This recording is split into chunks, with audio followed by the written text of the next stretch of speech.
Vote चोरी के मामले को लेकर सियासी संग्राम मचा है। वार पलटवार का खेल चल रहा है। दोनों तरफ से जमकर शब्द बाण चलाए जा रहे हैं। फिलहाल कांग्रेस के वरिष्ठ नेता पूर्व मंत्री सुभाष बत्रा हमारे साथ हैं। बत्रा साहब, कैसे देखते हैं इस मामले को आप? देखिए, एक बात को आप, बड़ा सीरियस इशू है ये। राहुल जी ने जो मुद्दा उठाया है, ये एक ऐसा मुद्दा है कि आम आदमी के मन को छूता है। ये मौलिक अधिकारों का हनन है। और मैं समझता हूँ, मैंने भी देखा है कि जिस वक्त हरियाणा के चुनाव हो रहे थे तो 10 बजे तक तो हम 74 सीटों से आगे थे जब बैलेट पेपर की गिनती शुरू हो रही थी।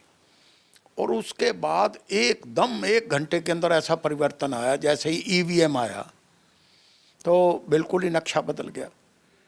मेरे कहने का भाव ये है कि मैं भी कन्विंस्ड हूँ कि ये पूरे देश के अंदर ईवीएम को सेट करना इट्स नॉट डिफिकल्ट जॉब।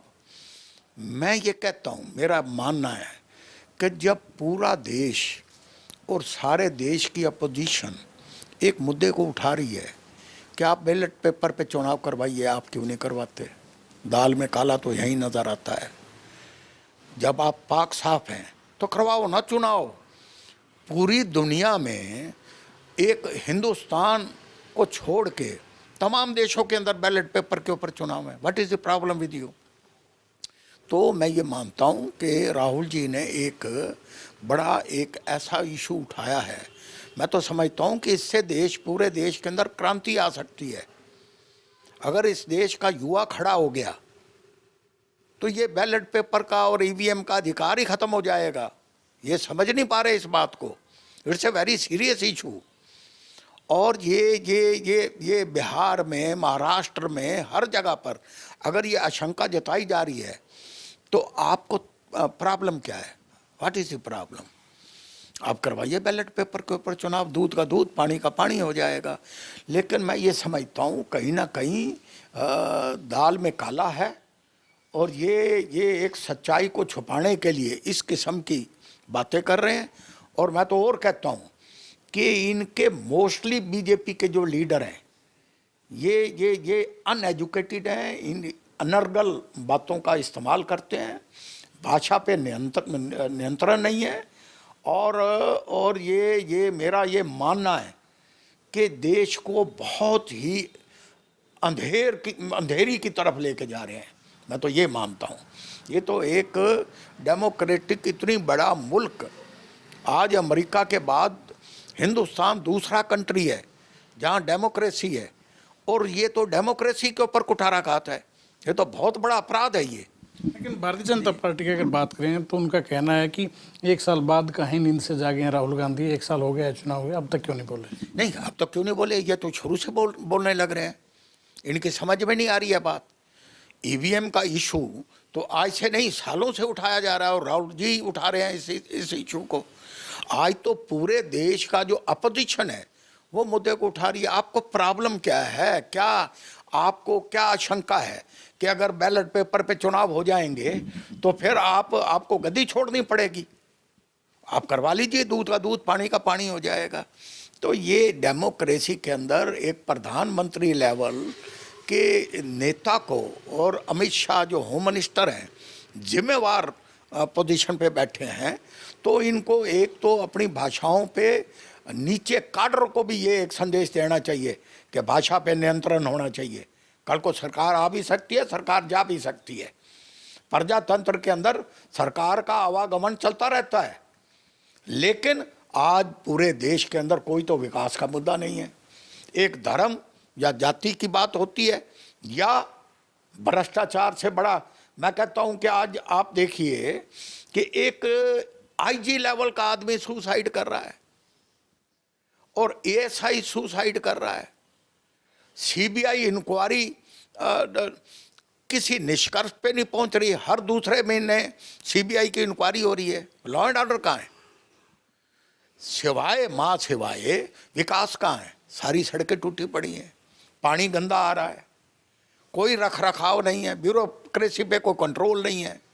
मुख्यमंत्री खुद कह रहे हैं मैं तो चपरासी का भी आदेश जारी नहीं कर सकता। ये एक अलग बात है, लेकिन इशू जो है वो वोट चोरी से जुड़ा है। क्या पूर्व मंत्री रहे हैं आप, लंबा चौड़ा अनुभव है राजनीति का, पूरी उम्र गुजार दी आपने, क्या आपको लगता है कि मिली भगत है भारतीय जनता पार्टी और इलेक्शन कमीशन ऑफ इंडिया के बीच में? मैं 100% कहता हूँ, मैं 100% कहता हूँ कि इलेक्शन कमीशन एक ऐसी संस्था होती है जिस पे बहुत बड़ी देश की जिम्मेवारी होती है। 4 ही तो पिलर होते हैं संविधान के तहत। इलेक्शन कमीशन सबसे बड़ा, जुडिशरी, जर्नलिज्म। आज इन्होंने एक गोदी मीडिया, पूरे देश के अंदर गोदी मीडिया, कोई चैनल उठाओ, आज तक का चैनल उठाओ, माँ सिवाय एक मोदी मोदी मोदी मोदी मोदी मोदी। अरे मोदी साहब देश के प्रधानमंत्री हैं, हम भी उनकी इज्जत करते हैं, लेकिन कुछ सीमाओं में रह के, कोई सीमा नहीं है। आज मैं ये कहना चाहता हूँ कि इलेक्शन कमीशन जो एक संवैधानिक पोजीशन में नंबर 1 पे खड़ा होता है, उसको तो निष्पक्षता के साथ डिसीजन लेना चाहिए। वो तो पार्टी और फरीक बन के रह गए हैं। कहाँ है इलेक्शन कमीशन? मैं तो कहता हूँ कि सबसे ज़्यादा अगर कोई आपराधिक कोई धारा कोई लगती है तो आज इलेक्शन कमीशन के खिलाफ लगनी चाहिए।